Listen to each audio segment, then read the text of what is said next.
G'day guys, just a quick little vlog. I dropped the FX last night. Let's have a look and see what damage I've done to this thing. Quick look on the scope. That doesn't look too bad. I don't think that took any hits at all, which is good. That's normally the last thing you want to get a big whack. It hasn't knocked the Starship Enterprise off the front of the PARD DS35, so that's a good start. Back of the rifle looks okay. There's a bit of dust and grit and crap up in there. I did have trouble with one of the magazines feeding after the fall, so we'll have a look at that. This is the magazine I had trouble with it feeding. There's some definite scuffs and scratches. I don't know how close this lens will focus.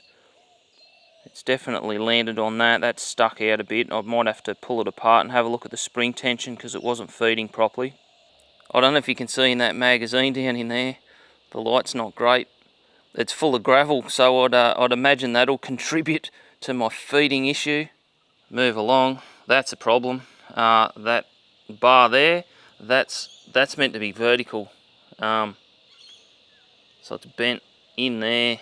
Oh yeah, look at that.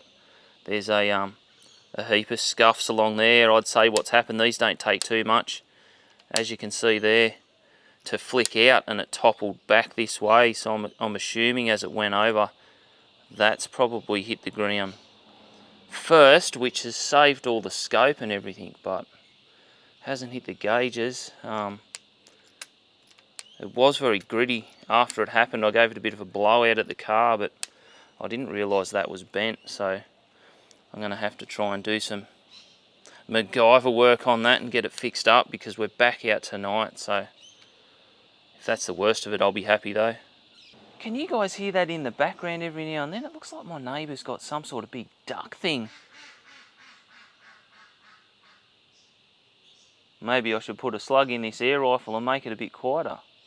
We've done some bush mechanics here. It's still scuffed to hell, but it works, and it's not hitting the block there, which I noticed it was while it was bent. Something else I just noticed while I was mucking around with that cocking lever is my probe in there is loose, so we'll have to tighten that up. We should be back in action. I've got the Sirius XLT laser IR on it as well now, just to see what I can get out of this PARD, which is bloody impressive, I must say. But there's heaps of scuffs on this thing, all up in here. That's all pitted. You won't probably see it, but yeah, down in there, that's all rough. So I'd say that has definitely hit the road as well. And I've just noticed the end of the suppressor, that's the carbon fibre tube, that's all scratched up, and a little bit on there. There's dust and stuff all over the rifle, but yeah, if that's the worst I've done, I'll be happy with that. How did it happen? Well, I'll show you. So when I walk around at night with the FX, so shooting position on the tripod obviously, a lot of the time we're only moving 20 metres, or we might walk down a road. I just leave it on the tripod. So what I'll do is, there's obviously a gap in here between the grip and the tripod. I'll just spin the gun around and put it on my shoulder like that, and just walk around, so it just sort of sits in there like that. It's actually quite comfortable to do. I did it for about 4 hours last night. I think what's happened is obviously I'm walking this way, so it's not the direction that you shoot. I normally turn it around, sit the gun down, get on it, line up and fire. I think what's happened is one of these legs has probably been in a little bit, and it's just toppled over. It's not the lightest rifle. Like I said, that tripod's, it's probably 5.5 foot off the ground, and it's gone completely over. It was a hard gravel road. We're on a horse stud, so the access roads are well maintained, and it literally just went crunch. I was with my mate, and he just went, fuck.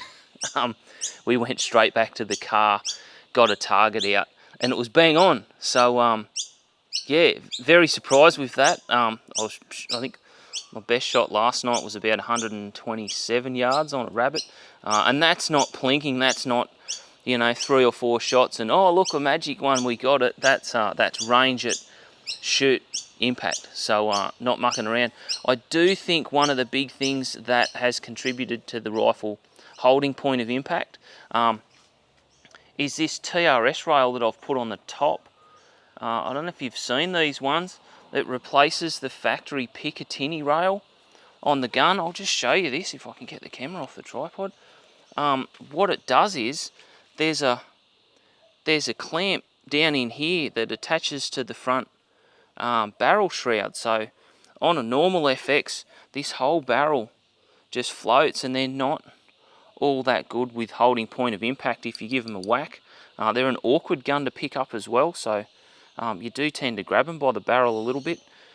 Easy to whack on a fence, so I put this on to assist with any knocks up here, so it's obviously worked.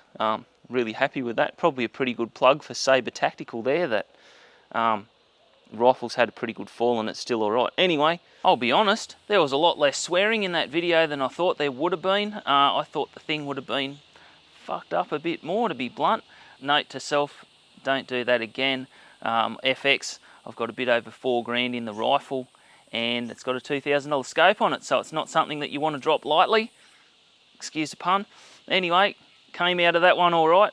I've waffled on enough. I'm going to get some gear charged up, do some actual work for the day, and we're back out on the bunnies again tonight, so we'll see how we go.